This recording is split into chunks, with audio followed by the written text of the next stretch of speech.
Well, October the 8th through the 11th, communities across the country are going to be observing the National Faith and Blue Weekend. Police and churches are going to come together.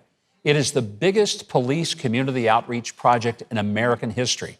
To tell us more, I want you to welcome the founder of National Faith and Blue Weekend, the Reverend Markel Hutchins, National President of the Fraternal Order of Police, Patrick Yoes, and Secret Service veteran and past president of the National Organization of Black Law Enforcement Executives, Lynda Williams. Welcome. Great to have you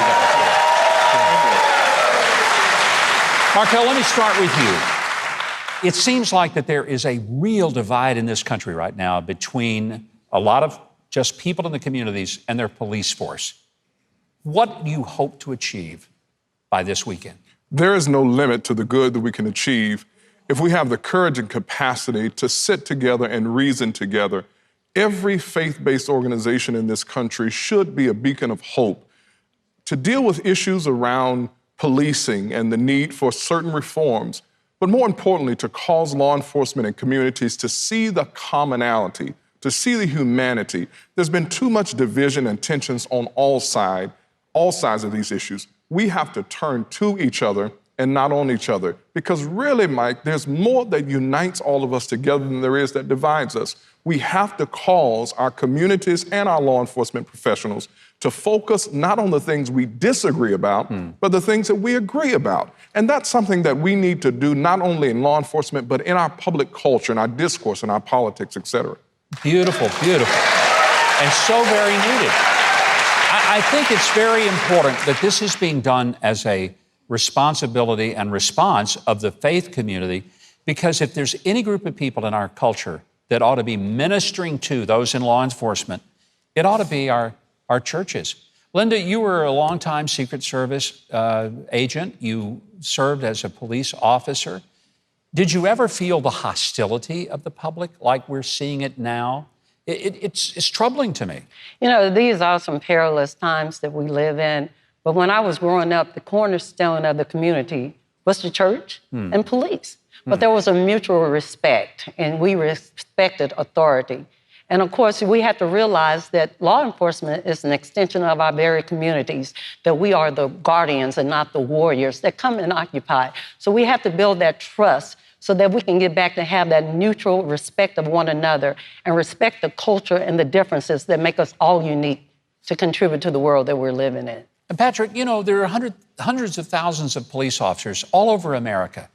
And on any given day, 99 and 9/10% of them are doing the Lord's work. They really are. Every now and then, you know, something goes wrong. And it seems like that the focus is so spotlighted that people think that that's the way it is, that people are just being murdered in the streets by police officers. That is simply not happening, is it? Well, Governor, you're absolutely correct. There are some 800,000 men and women who put on a uniform, a badge, a gun, and a vest every single day and go out and protect their communities. And it's not in their DNA to let bad things happen in their communities. And overnight, it seems that we've all been painted with this broad brush where law enforcement is somehow the evils that exist in this country. And that's simply not the case. Unfortunately, there are a number of people who benefit from this issue rather than a solution on both sides. And so why this is so very important is one congregation, one agency at a time across this country. Let's start building those relationships, because the very powers as a law enforcement organization or law enforcement agency, those very powers that we have is directly related to the trust of the communities. Markel, you have a comment I think is very powerful. You say that we need to transition from talking about police officers as warriors to being guardians. Show me that distinction. Explain that for us. Well, a warrior is more focused on the war, where a guardian is there to protect and serve our communities. I think what we have the opportunity to do is take up the darkness that exists in this moment.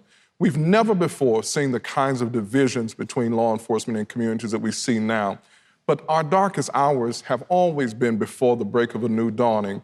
Every movement for positive social change in this country has always been anchored in the faith community.